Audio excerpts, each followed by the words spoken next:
देखो next start कर लेते हैं। क्या दिया है देखो, क्वेश्चन कौन से है? ये है आपकी जो ओवरहेड लाइन्स होती हैं, ठीक है। ओवरहेड लाइन से संबंधित अगर आपके एस्टिमेटिंग कॉस्टिंग का कोई न्यूमेरिकल आता है तो फिर वो किस तरीके से सॉल्व होगा। जैसे यहाँ पे लिखा हुआ है कि भूमिगत लाइनों या सिरोपरी लाइनों में 11/4 विद्युत केंद्रों द्वारा सही समझाया गया है। अब जैसे क्या क्वेश्चन दिया हुआ है, ये वाला देखो, इससे समझते हैं। किसी ग्रामीण क्षेत्र, कोई गांव है, ग्रामीण क्षेत्र को जाने वाली 11,000 वोल्ट की 1 किलोमीटर लंबी लाइन। अब कैसी लाइन का संबंधित क्वेश्चन आ रहे हैं? Heavy line. अभी तक जो आप क्वेश्चन कर रहे थे छोटे घरों में कनेक्शन वाले पढ़ रहे थे। अब जैसे 11 किलो वोल्ट की लाइन है, कितने किलो वोल्ट की लाइन है? 11 किलो वोल्ट की लाइन है। कितनी लंबी है? एक डिस्टेंस दूर है 1 किलोमीटर लंबी लाइन। अब 1 किलोमीटर लंबी लाइन तो 1 किलोमीटर लंबी लाइन में पोल भी ज्यादा बिछेंगे, तो उससे संबंधित आपके क्वेश्चन भी पूछे जाते हैं कई बार। तो इससे संबंधित जो भी क्वेश्चन आएंगे उसको किस तरीके से सॉल्व करना है वो आपको 1 या 2 टाइप के क्वेश्चन में यहाँ पर करवा दे रहा हूँ। बाकी फिर आपकी प्रैक्टिस है। क्वेश्चन यही जरूरी कि यही क्वेश्चन आए, इससे संबंधित जो क्वेश्चन आते हैं कैसे करते हैं वो आपने सीखने। क्या क्या आप सीख चुके हो अभी तक? पोल माउंटेड सब स्टेशन, उसका क्वेश्चन आपने कर लिया है। घरों में कनेक्शन जब दिया जाता है, विभागीय संयोजन किया जाता है, वो 440 या 230 वोल्ट की लाइन वाला वो आपने कर दिया है, जिसमें ऊंची छत नीची छत वाला आपने कर दिया है। उसके अलावा फैक्ट्री इंस्टॉलेशन करना है, जैसे कोई किसान है उसके खेत में हैंडपंप है तो उसने अपने हैंडपंप के लिए कनेक्शन लेना है, वो वाले क्वेश्चन में आपने कर लिए। लेकिन वहां पे जो डिस्टेंस थी वो डिस्टेंस 100 मीटर, 200 मीटर, 300 मीटर ऐसी डिस्टेंस वाली क्वेश्चन है। बट अब लंबी दूरी के लिए 1 किलोमीटर, 2 किलोमीटर या 5 किलोमीटर, जैसा 1 किलोमीटर होगा वैसा ही 5 किलोमीटर में होगा। लाइन जो है वो 11 किलो वोल्ट की। इससे पहले वाली जो आप लाइन की बात कर रहे थे वो किसमें पढ़ रहे थे आप? 440 वोल्ट या 230 वोल्ट सिंगल फेज और 3 फेज की बात कर रहे थे, कितने में पढ़ रहे हैं। अब ये थोड़ा सा इससे संबंधित थोड़ा सा क्वेश्चन अब हट के आ रहा है, क्योंकि ये जो आपका है ओवरहेड लाइन में जो हमने कनेक्शन देने हैं, बड़ी लाइन कह सकते हैं इसको 11 किलो वोल्ट की, उसके लिए हम एस्टिमेटिंग कॉस्टिंग करने जा रहे हैं। तो आपने पढ़ लिया कि किसी ग्रामीण क्षेत्र को, किसी गांव को 11,000 वोल्ट की 1 किलोमीटर लंबी लाइन में लगने वाले सामान्य के मूल्य की सूची बनाइए तथा लाइन को 11 किलो वोल्ट वर्तमान लाइन खंभे से जोड़ना है। मतलब कि जिस लाइन से कनेक्शन लेना है वो 11 किलो वोल्ट की लाइन है, उसी से कनेक्शन लेना है, ठीक है।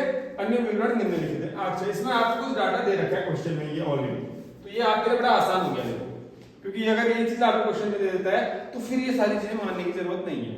अब ना यहाँ पर हमें करंट निकालना है, ना कुछ निकालना, कुछ नहीं निकालना है। सबसे पहले इसने ACSR, ये ACSR होगा, ये उल्टा हो गया, ACSR चालक ये कैसा है? 6/1/2.79 mm। ये इसका डायमेंशन दिया हुआ है, जो कि अगर नहीं दिया होता तो आपको मानना पड़ता। अब मैंने आपसे कहा है कि 2-3 याद कर लो, जैसे 6/1/2.15 होता है, 25 होता है,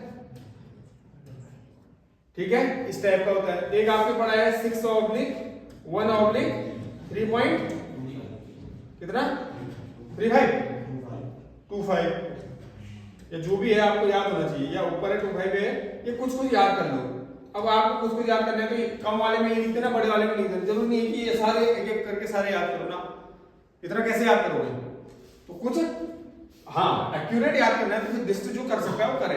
बट मैं उनके लिए कह रहा हूं जो याद करने में कुछ डाटा याद कर लो, जैसे ये वाला कर लो, ये वाला कर लो, इसमें आपको कोई मार्क्स वगैरह नहीं करेंगे, बट आप एक्यूरेट याद कर सकते हो लिस्ट के अकॉर्डिंग। वो लिस्ट आपको मैं भेज दूंगा, उस लिस्ट के अकॉर्डिंग कितनी करंट तक क्या mm का यूज करना है वो आपको अगर लिस्ट याद हो जाती है तो बहुत अच्छी बात है, फिर तो आपका एक्यूरेट चलेगा।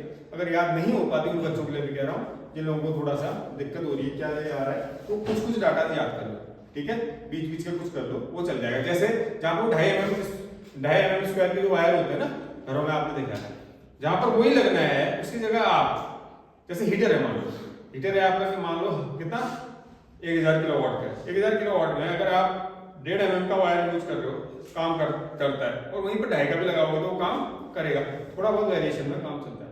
अब वहीं पर अगर आप एसी लगा रहे हो, एसी लगभग 5000 वाट का होगा, 1.5 टन का जो एसी होता है, तो वहां पर अगर आप 1.5 mm का तार लगाओ तो वो जल जाएगा। ऐसे जहां पर कुछ ज्यादा वेरिएशन है वहां पर आप कैसा वायर यूज कर रहे हो उसके हिसाब से थोड़ा बहुत वेरिएशन चल जाता है। अब एक्यूरेट हर उसके लिए एक्यूरेट लगाओगे तो वो बहुत अच्छी बात है, बट अब कुछ कुछ आपको डाटा याद कर लेने चाहिए। ठीक है, ये तो आपको पहले से दिया हुआ है। फिर क्या दिया हुआ है आपको? ये क्या कह रहा है? स्टील का ट्यूबलर पोल कितने मीटर लंबा दिया हुआ है? 11 मीटर। अर्थ वायर किसमें चलता है? SWG standard wire gauge. कौन सा? 7/16। 8 SWG और 7/16 दो टाइप के आप पढ़ते हुए चल रहे हो, याद हो रहा होगा। ठीक है, उसके बाद ये क्या है? क्या है ये? एवरेज स्पान कितना है? ये इसका मतलब क्या है? दो पोलों के बीच की दूरी। जब दो पोल हैं उसके बीच की दूरी कितनी है? 100 मीटर की उसके बीच की दूरी। ये होता है स्पान। ठीक है, और जो तार इसमें लटकता है वो ऐसे जब लटकता है तो इसको कहते हैं सैग। क्या कहते हैं इसको? इसको सैग कहा जाता है। स्पान हुआ एक दोनों पोल के बिल्कुल स्ट्रेट डिस्टेंस। तो कितना रखा है? दो पोलों के बीच की दूरी कितनी दे रखी है? 100 मीटर दे रखी है। तार थोड़ा सा एक्स्ट्रा रखना पड़ता है, वही झोल जो बनता है यहाँ पर कोई, इसको हम कहते हैं सैग। क्या कहते हैं इसको? सैग। ये सैग है, इसको अभी आप पढ़ोगे generation transmission and distribution GDTEP वाले सब्जेक्ट में, तो वहां पर आपको सैग का डेरिवेशन करना है। क्या पढ़ना है वहां पर? सैग का डेरिवेशन। इंपोर्टेंट क्वेश्चन, हर बार पेपर में पूछा जाने वाला क्वेश्चन है सैग। ठीक है, डेरिवेशन इसका आता है। Sag is equal to WL²/8T formula होता है इसका। ठीक है, और बाद में आपको जब करवाना होगा करवा। अच्छा, भूसंपर्कन 3 नंबर, इसने क्या कहा? हर तीसरे नंबर के पोल को क्या करना है आपने? भूसंपर्कन। अभी आपने एक रूल पढ़ा था, अगर ये नहीं दिया होता तो तब क्या करते? हर चौथे पोल को भूसंपर्कित करते। बट यहाँ पर पहले से इसने कह दिया है कि 3 नंबर, हर तीसरे नंबर को करना है, तो फिर हम तीसरे नंबर को करते हुए चलते। अगर इसमें ये लाइन नहीं लिखी होती, ये लाइन नहीं लिखी होती, तो फिर हम किसको करते? चौथे को। फिर किसको करते? 8वें को। फिर हमारा बस नहीं रहता तो लास्ट को भी कर देते। ठीक है, पहले को हुआ है, चौथे को कर दे, फिर 8वें को, फिर 10वें को, या फिर हमें अपने एडजस्टमेंट के लिए चौथे के बाद 7वें को कर लेते या 10वें को कर लेते। ऐसा आप वेरिएशन कर सकते हैं ताकि प्रॉपर्ली हो जाए। अगर 8वें के बाद इसके बीच की दूरी कम हो रही तो हम 7वें को भी कर लेते, तो फिर क्या हो जाता? दो पोल बीच में आ जाते, दो पोल इसके बीच में आ जाते। तो ऐसा हम कर सकते हैं। बात समझ रहे हो? तो इस तरीके का स्टेबिलिटी कॉस्ट्यूम में वेरिएशन चलता है, बट आपको चीजें समझनी होंगी और सीधी सीधी समझनी होंगी। ये आपको दिखाया गया है, देखो इसका डायग्राम। ये क्या डायग्राम दिखाया हुआ है कि जो 11 किलो वोल्ट की जो लाइन है ना, ये लाइन ये पहले से वहां पर को मौजूद है। ये कह रहा है existing 11 kV line. Existing 11 kV line का मतलब है कि मौजूदा 11 किलो वोल्ट की लाइन वो आपको दिखी दे रखी होगी। आपको 11 किलो वोल्ट की, आप चाहे ऐसे पोल के थ्रू जाओ 3 तारों के साथ, या जैसे ही पोल के साथ जाओ, तो ये लाइन आपके वहां पर को दी हुई है। यहाँ से आप लाइन खींच रहे हो, ये लाइन कहीं से कहीं की ओर जा रही होगी, मान लो ये लाइन आप यहाँ के लिए खींच रहे हो, तो यहाँ के लिए जब आप कनेक्शन लोगे तो विभागीय पोल में क्या करोगे? पहली चीज वहां पर वो मेंशन होगी, जो एक पोल है वो यहाँ पर होगा। तो इस पोल में आपने अर्थिंग कर दी है। यहाँ पर को अर्थिंग करने के बाद इसके वायर तमाम चीजें जो भी लगती है विभागीय पोल में, आप लोगों को पता चल गया होगा इतने क्वेश्चन करने के बाद। उसके बाद आप शिफ्ट करोगे और 100-100 मीटर की दूरी पे चलोगे। तो 100-100 मीटर की दूरी में चलोगे तो कितने पोल आएंगे? 10 पोल आएंगे। पहले की दूरी 100 करके आप चलोगे तो आपके कितने पोल लग रहे हैं? 1 2 3 4 5 6 7 8 9 10। ये वाला पोल ऑलरेडी वहां पर को होगा, जिसको एक्सिस्टिंग पोल कहा गया। क्लियर? दो पोलों के बीच की दूरी कितनी है? अर्थिंग का इसने कहा है कि 3 नंबर, तो 1 3 ऐसे करके आप करते हुए चलोगे। ठीक है, स्पान इसने लिखा है कितना है? 100 मीटर, जैसा कि आपको दिखाया गया है। अब आगे बढ़ो, देखो कुछ नहीं करना है, बहुत सिंपल है ये। इसमें आप जो चीजें लग रही है उसको लेते हुए चलते हैं। अब इस क्वेश्चन में आपने एक चीज मेंशन करी, लाइन जब बिछ रही है उसके बीच में कोई भी ऐसी चीज नहीं आ रही। जैसे कई बार लाइनों के बीच में क्या आ जाता है? रोड आ जाती है, कई बार नदी आ जाती है, कई बार रेलवे ट्रैक आ जाता है। तो ऐसी कुछ कई चीजें आ जाती हैं, बट ये सिंपल क्वेश्चन है, इसके बीच में कुछ भी नहीं आ रहा है। ऐसा क्वेश्चन आया तो ये बहुत आसान क्वेश्चन है, इसमें आप कुछ भी नहीं करना। अब इसने क्या किया है कि 11 किलोमीटर वोल्ट की लाइन की लंबाई कितनी दे रखी है? 1 किलोमीटर। 1 किलोमीटर में कितने मीटर? अभिषेक 1 किलोमीटर में कितने मीटर?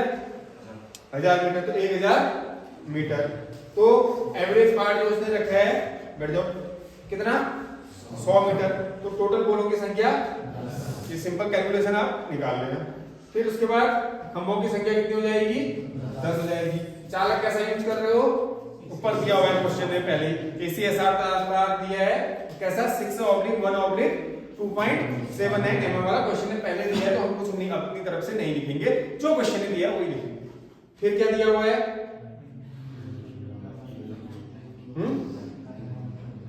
चालक की लंबाई का 3 गुना। क्यों? क्योंकि कितने तार चलेंगे, 3 तार RYB, तो कितना 3 गुना 3000, उसका 1% 30, तो कितना तार लगेगा 3030 मीटर का टोटल ACSR वायर ये वाला लगेगा। ठीक है, बस ये सारी चीजें दे रखी। अब आगे बढ़ते हैं सिस्टेमेटिक कॉस्टिंग। ये इसका डायग्राम दिया हुआ है, दिखा डायग्राम, दिखा तुमने, इसको जूम तो नहीं कर रखा है, तो फोकस ले रहा है पूरा। चलो यहां देखो डायग्राम, ये काम आएगा तुम्हारे जब पेपर के टाइम में रिवीजन करोगे, तो वो वीडियो को देख के कई चीजें रिवीजन, तो पढ़ा दिया मैंने तो तुम भूल जाओगे, तो एटलीस्ट ये होगा कि पेपर के टाइम पे एक बार फटाफट से फास्ट उसमें भी अगर रिवीजन करोगे ना तेज तेज चला के, तो चीजें याद हो जाएंगी। फिर उसमें पेपर के टाइम में पता नहीं क्या था करके समझ में नहीं आएगा, थोड़ा यहाँ भी ध्यान से सुनो, फिर पेपर के टाइम में घर में जाकर भी इसके बनाने हैं ना, उसमें अभी टेस्ट में तो सामने ध्यान रखें तैयारी की उसके साथ। अब देखो ये पहला विभागीय पोल है जो पहले ऑलरेडी वहां पर वो मौजूद था।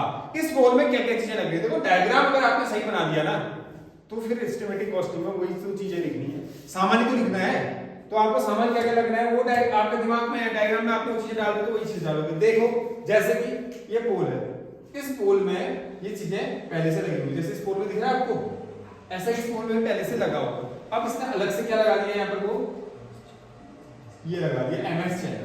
क्या लगा दिया, MS चैनल लगाया है, तो उसमें इंसुलेटर, कौन से टाइप का इंसुलेटर दिख रहा है तुम्हें, पिन इंसुलेटर टाइप का, इसमें पिन इंसुलेटर दिख रहा है, तो इसने क्या लगा दिया, इसमें पिन इंसुलेटर लगा दिया।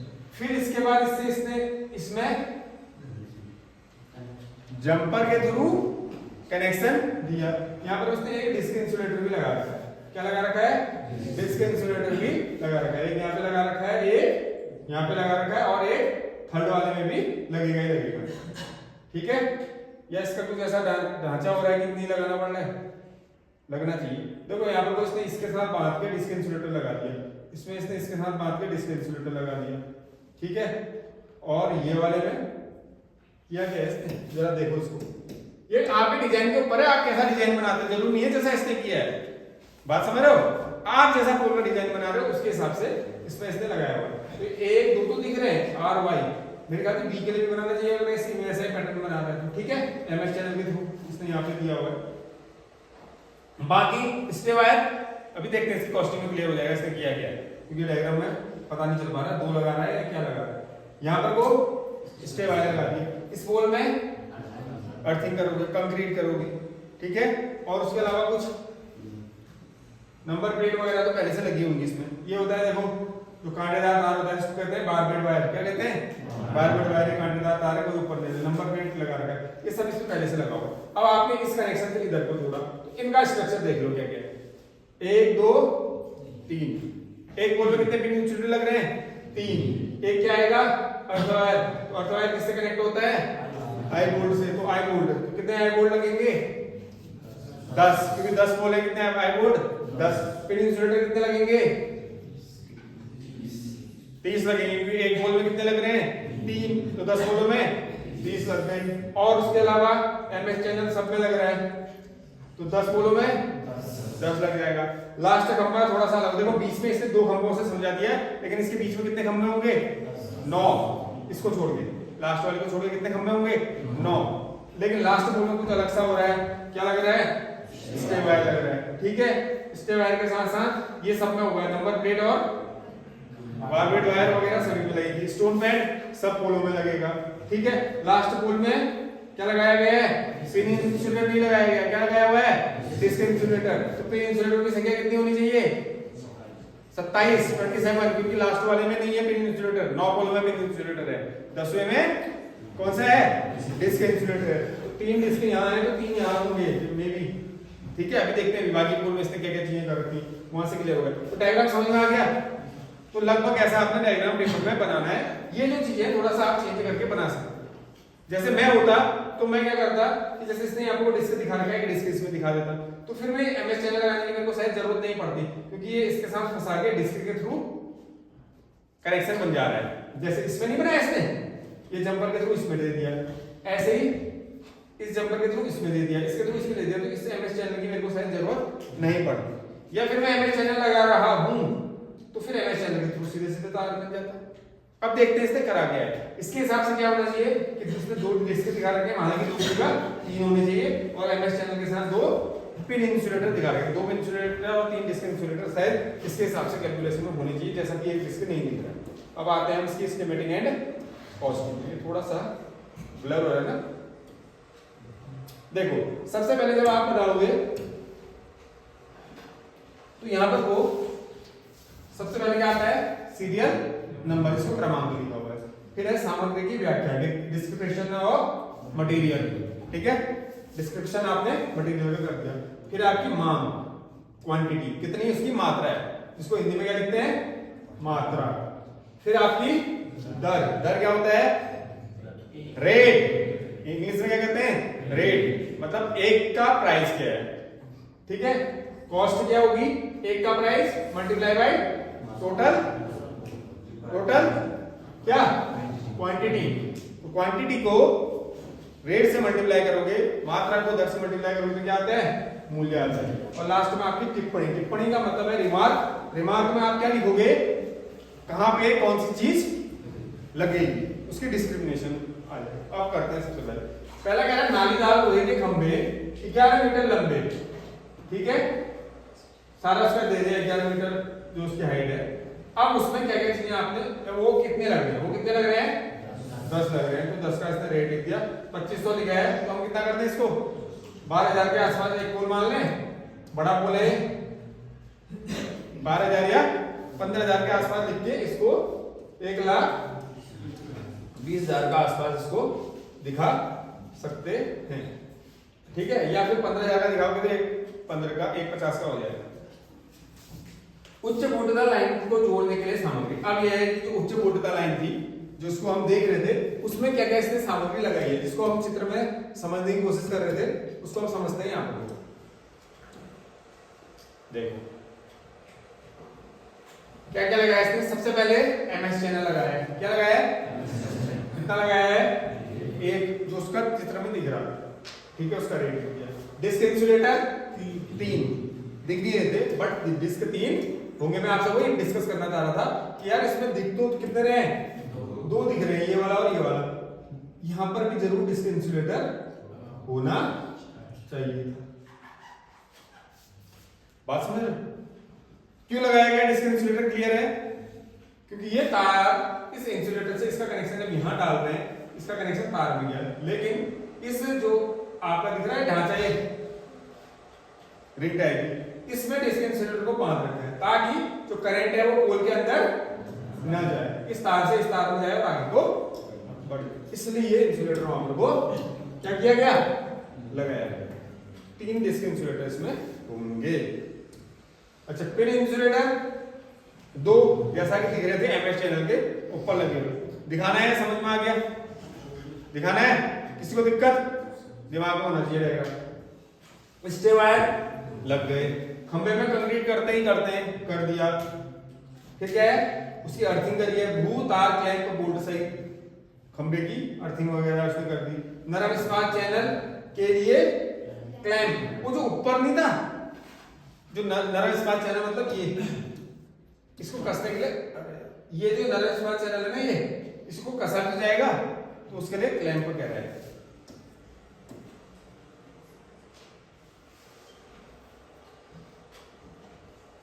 फिर हाँ, ये हमारे हम भूल गए थे, बांधने के लिए तार, क्या बांधा जाता है, जो तार आ रहा है जंपर के थ्रू, ठीक है, कनेक्शन। अब जो तार जाएगा उसको इंसुलेटर में क्या किया जाता है, बांधा जाएगा। क्या है, समझा देता हूं, देख लो एक बार दोबारा से। ये तार जब गया ना आगे, ये इंसुलेटर में तार बजेंगे, इंसुलेटर में क्या होंगे, तार बजेंगे। तो बांधने के लिए जो तार यूज किया जाता है, कसने के लिए समझने के तरीके से, वो हो गया। फिर जंपर इसको कैसे लिखते हैं, एक राशि एलएस करके टोटल उसका सीधे से रेट लिख देना। अर्थिंग इसने कर रखी है, ठीक है। अच्छा भूतार क्लैंप जो इसने लिख रखा है, सॉरी ये मैंने अर्थिंग लिखा है, भूतार क्लैंप क्या है, आई बोल्ट, ठीक है, आई बोल्ट नीचे है। आई बोल्ट का मतलब समझ गए, क्या करते हैं आई बोल्ट में, अर्थ वायर को बांधा जाता है, जैसे उसमें इंसुलेटर में वायर को जो हमारे लाइन वायर होते हैं उनको बांधा जाता है, और इसमें अच्छा न्यूट्रल क्यों नहीं लिया, क्लियर है सबको, न्यूट्रल यहाँ पे नहीं लेंगे, क्यों नहीं लेंगे पता होना चाहिए। न्यूट्रल कब लेंगे हम, 440 वोल्ट की जो लाइन होगी जिसमें 3 फेज 4 वायर सिस्टम होगा वहां। अच्छा अब 9 खंभों में, 9 खंभों की बात क्यों करी, क्योंकि 10वें खंभे में थोड़े चेंजेस होंगे जो लास्ट पोल होगा। तो 9 खंभों में क्या क्या चीजें लगी, वो सारी चीजें लगी, खंभे की टोपी, स्टोन पैड, लकड़ी की कैंची, लकड़ी की कैंची वही होगी एमएस चैनल के साथ फंसाने वाली, ठीक है। वुडन क्रॉस आर्म कह रहे हैं, वो हो सकता है कि वो वुडन वाला यूज किया, पता नहीं जो भी किया होगा कसने के लिए होगा उसको। फिर उसके बाद ठीक है पैकिंग पीस एंड क्लैंप, कोई पैकिंग वगैरह कर रहा है, कहीं क्लैंप लग रहे हैं, वो सारी छोटी छोटी चीजें हैं। अच्छा फिर है पिन इंसुलेटर, सब हमारे पिन लग रहे थे कितने 27 हमने बात करी। नंबर प्लेट आ गई, स्टोन पैड आना चाहिए, ठीक है। खतरे की प्लेट, डेंजर प्लेट जिसको कहते हैं वो आएगी। भूतार मतलब वही कसने के लिए जो आई बोल्ट यूज करते हैं, भूतार को कसने के लिए वो लाइन आ गई। फिर बारबेड वायर, कांटेदार तार, 9 खंभों में तो 9 जगह लपेटा जाएगा, किलो के हिसाब से आएगा, ठीक है, ये ध्यान रखना। अर्थ वायर, बारबेड वायर, ये सारी चीजें किसके हिसाब से आती हैं, किलो के हिसाब से। फिर 9 खंभों में बांधने के लिए एल्यूमिनियम का तार, वही इंसुलेटर में जो तार बंधेगा वो भी किलो के हिसाब से। कितना लिया इसने 4.75। फिर इसका हिसाब क्या होगा 4.75 का, तो एक खंभे में इसने कुछ दिया होगा 0.75 लिया, क्या लिया कैलकुलेशन देख लेना, ठीक है। एक खंभे में ले लेना लगभग मान लो आधा किलो, एक खंभे में बांधने के लिए कितना ले लो आधा किलो, 9 खंभे में 4.5 किलो, 5 9 45, आधा किलो को 0.5 लिखो, 9 खंभे 5 9 45 होता है, तो 4.5 kg लिख देना, इसका हिसाब जो भी है ये छोड़ दो, जरूरी नहीं है कि इसी की तरह चले, 18 किलो लिख रहा है तो 18 किलो लिखें, हम अपने हिसाब से ले सकते हैं, लेकिन अनुमानित होना चाहिए। अच्छा अंतिम खंभे में क्या होगा, नरम इस्पात चैनल, एमएस चैनल लगा रखा है इसने, ठीक है, अलग से लगाया क्या, या इसका कैलकुलेशन वैसे अलग कर रहा है, लगाया अलग नहीं होगा, लगाया ढांचा वैसा ही होगा, वैसा ही है ढांचा, बट इसका कैलकुलेशन ही अलग से कर रहा है, तब इसने अलग से इसको दिखा रखा है, ठीक है। इसी डायमेंशन भी लिख लेना, कितने मीटर, कितनी उसकी चौड़ाई, कितना ये सब, ये समझ में आ रहा है, 125 65 8 और 1.5 क्या है, किसके समझ में नहीं आ रहा, हाथ खड़ा कर लो दीदी, हाँ तो शर्म आ रही क्या, जब अक्सर दूसरा हो तो उसमें बताना ये है।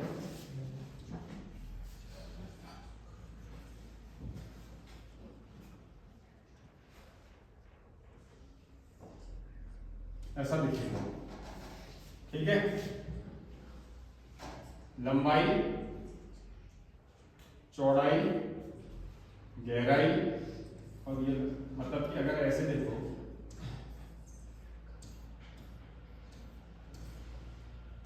ये क्या होती है चौड़ाई, ये क्या होती है लंबाई, और ये क्या होती है ऊंचाई, जो कि आपको दे रखी है, कितनी दे रखी है 125 65 और 8, मतलब ये मैंने ज्यादा दिखा दी कम होगी। अब ये लंबाई क्या है, इसके बाद आगे को जब ऐसे चलेगा पूरी रॉड बनेगी ना, समझ रहे हो, ये वाला पार्ट जो मैंने दिखाया वो ये है, तो उसकी लंबाई तो होगी आगे को कितना, इसे आप अगर लोहे ऐसे रॉड को पकड़ो तो रॉड में क्या होगा, एक सिरे में देखोगे लंबाई चौड़ाई ऊंचाई सब होगी ना, ये टेबल है, टेबल, इस टेबल को देखो क्या है, ये वाली लंबाई लंबी वाली, लेकिन अगर आप यहाँ पर चेक करोगे ना तो इसमें क्या क्या मिलेगा, इसको लंबाई चौड़ाई और गहराई, इनमें जो लंबाई चौड़ाई गहराई होती है वो आपको यहाँ पर देखने को मिलेगी, फिर वो आगे जब खींचेगी तो जो फिट होगा वो चीजें, ठीक है। अब ठीक है टी क्लैंप, वो एक कसने के लिए टी टाइप का आकर से उसको कस रहे हो, इसको पोल के साथ आप कस रहे हो ऐसे, तो इसके जो इसमें क्लिप लगेगी वो ऐसी तो लगेगी, इसमें आप नट कसोगे ना, वो होता है टी क्लैंप, उसके आकार टी टाइप का होगा। फिर डिस्क इंसुलेटर लग रहे हैं, इसमें पिन नहीं लग रहे हैं, कितने लगे 3 डायग्राम याद होना चाहिए। फिर स्टोन पैड, क्या लगेगा स्टोन पैड के बाद स्टे वायर, तो खंबे की टोपी वोपी ये चीजें लिखते रहना है यार, ये फालतू की चीजें कोई इतना ज्यादा नहीं फर्क पड़ता। नंबर प्लेट, खतरे की प्लेट, आई बोर्ड, ठीक है, बारबेड वायर, कांटेदार तार, बाद निकले तार, खंगे में कंक्रीट करना, उससे आप इसको जोड़ सकते हो। बस अंतर सिर्फ इतना आया है कि वहां डिस्क और यहाँ पिन है, यहाँ डिस्क है। इसमें एक एक्स्ट्रा क्या लग रहा है, स्टे वायर लग रहा है, क्या लग रहा है एक्स्ट्रा स्टे वायर लग रहा है, बाकी सब सेम है जैसा कि आपने डायग्राम में देखा है। डिस्क और स्टे वायर, उनमें स्टे वायर की जरूरत नहीं है। अब किसने पूछा नहीं कि बीच वाले में स्टे वायर की जरूरत क्यों नहीं है, क्योंकि ये तार को इधर से अलग खींचना है, इधर से एक हाथ से इधर खींच रहा है, इधर से खींच रहा है, तो बैलेंसिंग बराबर रहेगी। बट लास्ट खंबे में क्या है, इधर से खींच रहा है तो उसका झुकने का डर है ना, एक साइड को, इस साइड से तार खींचे हुए, तो वहां पर जैसे इस डायग्राम में अगर आप देखो तो इस डायग्राम में अगर आप देखो तो क्या है, इस खंबे को इधर से भी खींचा जा रहा है और इधर से भी खींचा जा रहा है, बट लास्ट खंबे में क्या है, इधर को जोर है। अगर मैं स्टे वायर नहीं लगाऊंगा तो हो सकता है अगर जमीन कच्ची होगी तो वो झुक सकता है, तो स्टे वायर क्या है, उसको बैलेंस बना के रखेगा दूसरी साइड, ठीक है। इसलिए वायर, आप बताओ वायर कितना लग रहा है, कैलकुलेट आपने कर दिया था 3000 मीटर। सैग लेते हैं 3000 मीटर, तो क्या है उसका स्पान है, बट झोल भी आएगा तो कितना परसेंट, 1%, तो टोटल 30 मीटर। रेट बढ़ा के लिखना है आपको, हर बार कह रहा हूं मैं, लगभग 5 से 10 गुना बढ़ा के चलो, ठीक है। अर्थ वायर 1000 मीटर, क्योंकि अर्थ वायर सिंगल लेग आ रहा होगा, कितने मीटर 1000 मीटर, ठीक है। किस टाइप का है, 7/16 SWG वाला, तो कितना किलो, किलो में होता है 100 किलो, 10% उसमें 10 किलो मतलब सॉरी 10 मीटर, 1% मतलब 10 मीटर उसमें जाएगा जोल, तो 1010 को किलो में बदलोगे तो 10 मीटर बराबर 1 किलो, तो 1010 मीटर बराबर 101 किलो, तो कितना लिया है, क्लियर है, नहीं है तो क्लियर तब होगा जब बनाओगे, उसका रेट बढ़ा के लिखना थोड़ा ज्यादा होगा। देखो अगर इसी के रेट में देखो 12 रुपए लिखा है, इसने 15 लिखा है, तो रेट ज्यादा है।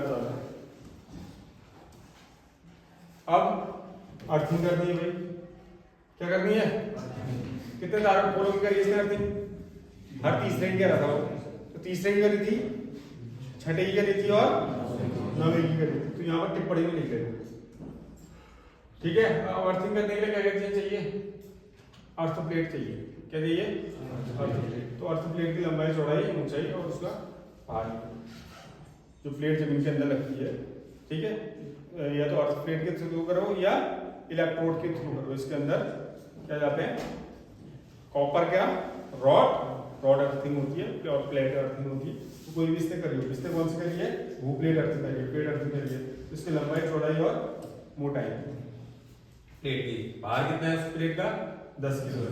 उसके लिए जो अर्थिंग ने तार यूज किया है 7/14 SWG वाला किया, तो कोई बात नहीं तुम वही वाला कर लेना, एक याद कर लो तुम यार, एक ही याद करो बहुत है, 7/16 SWG कर लो, ठीक है। जमीन जब अर्थिंग की जाती है आपको खैर केमिकल आने लग गए, बट उसके हिसाब से अगर आप देखो तो क्या लगा इसमें, जमीन के अंदर सब कसना वसना पड़ता है सारा चीजें। अभी अर्थिंग जब करवाऊंगा उसमें देख लो, नमक पड़ेगा और कोयला पड़ेगा, जमीन के अंदर सबसे पहले गड्ढा बनाया जाएगा, गड्ढा बनाने के बाद उसके नीचे नमी होनी चाहिए, थोड़ा सा गीला करेंगे, गीला करने के बाद उसमें नमक और कोयला डाला जाएगा। नमक और कोयला क्या करता है, नमी को बना के रखता है। फिर उसके बीच में अर्थ प्लेट डालेंगे, अर्थ प्लेट से कनेक्शन करके तार को ऊपर खींचेंगे, ठीक है।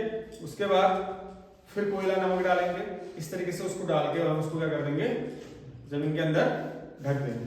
अब उसमें लगने में आपको लकड़ी का कोयला है, नट, ऊपर जाने के बाद उसका एक क्या बनाया जाता है, एक तरीके से फ्रेम बनाया जाता है ताकि कभी खोलना पड़े या देखना पड़े तो एक ढक्कन जैसे टॉयलेट के पिट के नहीं होते वो, मतलब एक तरीके से क्या कहेंगे उसको, ढक्कन जो खोलने के लिए होते हैं यार, या नालियों में भी होते हैं कई जगह, उस तरीके से आप समझो। तो वहां को आपके नट बोल्ट वगैरह करके उसको टाइट वाइट करेंगे।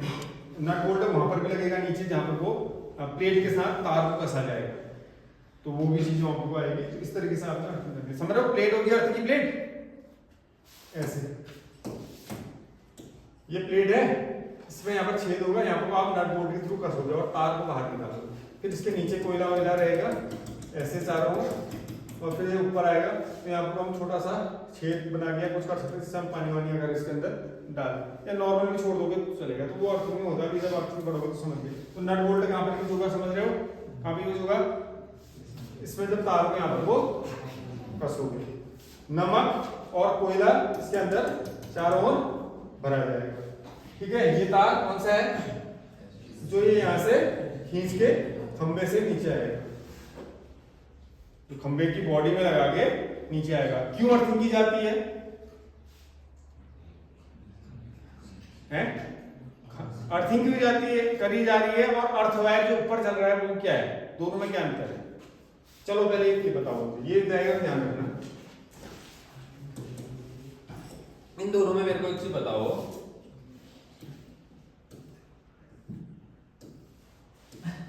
दो चीजें हो रही हैं जरा, क्या हुआ, मक्खी तो नहीं आ गई,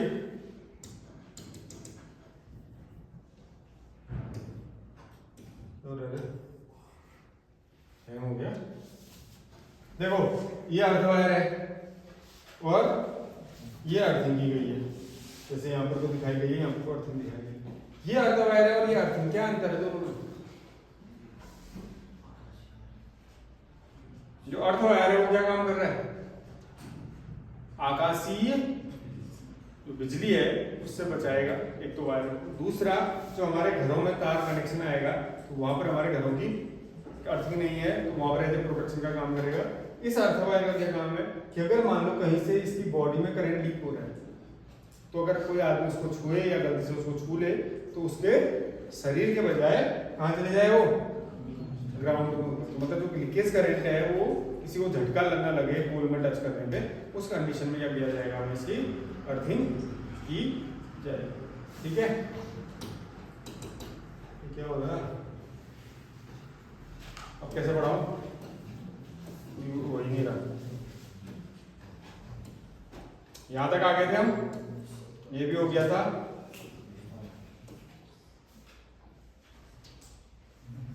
अच्छा उसके बाद खंभों में पेंट करना, जितने खंभे हैं 10 खंभे हैं 10 खंभों में पेंट करोगे। उसके बाद सामान को जो लाने में खर्चा होता है क्या कहते हैं उसको, क्या, धुलाई प्रभार। धुलाई प्रभार और स्टोरेज वगैरह में जो खर्चा आएगा वो लिख देना। लेबर चार्ज जितना आएगा लिख देना भाई, ठीक ठाक ही आएगा। लेबर भी कम से कम तुम्हें 4-5 तो चाहिए ही वो सारी चीजों के लिए, उसके हिसाब से आज के रेट में जो खर्चा है उस हिसाब से। अच्छा उसका 3% क्या होता है, आकस्मिक व्यय, किन दोनों का, इसका और इसका। 10,000 इन दोनों को जोड़ना, जो खर्चा आ रहा होगा कितना रहे, 30 और 2,000, 2300 का 3% कितना 69। उसके बाद आप टोटल कर दोगे, फिर 10% सुपरविजन चार्ज हो जाएगा, तो 10% सुपरविजन चार्ज, तो वहां से आप इसको क्या करोगे, कैलकुलेट, क्लियर यानी। अच्छा उसके बाद ये पूरा हो गया। एक क्वेश्चन और ये है, ये आप नोट डाउन करके इसको खुद से करोगे। ये वाला आपको थोड़ा सा अलग क्वेश्चन है। क्या क्वेश्चन है, ये मैंने कराया था अभी ना बीच में, कब, पिछली क्लास में बताया था आपको। चलो एक बार फटाफट से बता देता हूँ। 1 किलोमीटर लंबी लाइन है, कितनी लंबी लाइन है, कितने किलो वोल्ट की है, 11 किलो वोल्ट। ओवरहेड लाइन में लगने वाले सामान के मूल्य का सूची सहित सारणी तैयार कीजिए तथा शिरोमणि लाइन में मेरठ दिल्ली सड़क से होते हुए, कोई एक सड़क बीच में आ रही है, कौन सी, मेरठ दिल्ली हाईवे भी आ रहा है उसमें से होते हुए मुख्य सड़क। अच्छा वो दिल्ली हाईवे वाली सड़क में जा रही है लाइन, जिसमें उसको मुख्य सड़क मिल रही है, टेलीफोन की लाइन मिल रही है और रेल की पटरी मिल रही है, क्रॉस करते हुए जा रही है, जैसा कि चित्र में दिखाया गया। अब इसमें देखो कुछ चीजें हैं जो आपने ध्यान में रखनी है। क्या क्या चीजें दे रखी है? जहां से स्टार्ट किया है वैसे ही स्टार्ट होगा, बट पहले वो क्वेश्चन की तरह है, लेकिन अंतर कहां पे आया? अंतर आया बीच में रोड आ गई। कौन से पोल? तीसरे और चौथे पोल के बीच में। उसके बाद टेलीफोन की लाइन आ गई, कौन से? पांचवें और छठे के बीच में। उसके बाद रेलवे ट्रैक आ गया, आठवें और नौवें के बीच में। फिर 10वें क्या आया है? बैंड आ गया है। 10वें पोल में क्या आ गया है? बैंड आ गया है। और वो बैंड आने के बाद लाइन क्या हो गई है? घूम गई है। नींद किसको आ रही है रे? विजय, बोरियत होगी क्या? इतनी बोरियत मत कर यार, ठीक है। ये अगर आपने क्वेश्चन समझ लिया तो इसका मतलब है कि आपका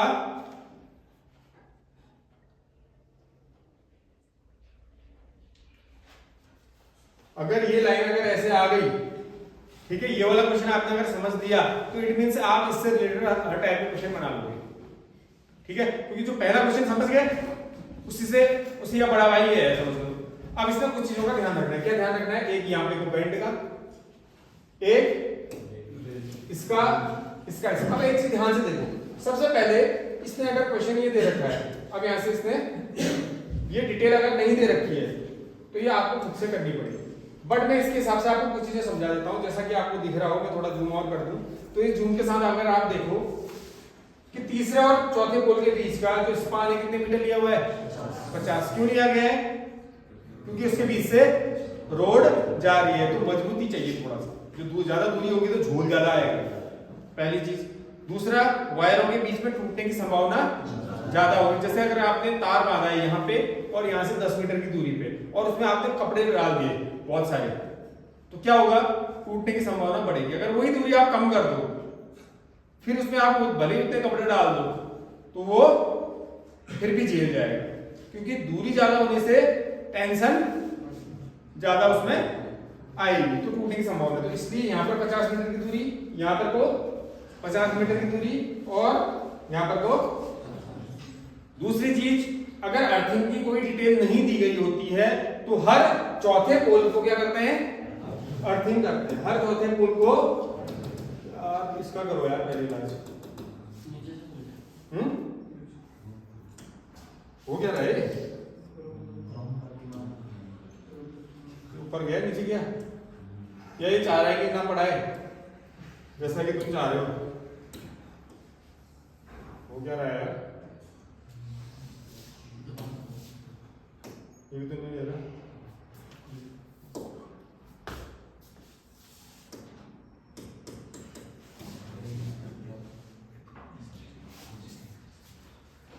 इसको पॉज करो यार, वीडियो बड़े हैं, पॉज करना बस, ऑफ कर दिया होगा उसने। और ये क्या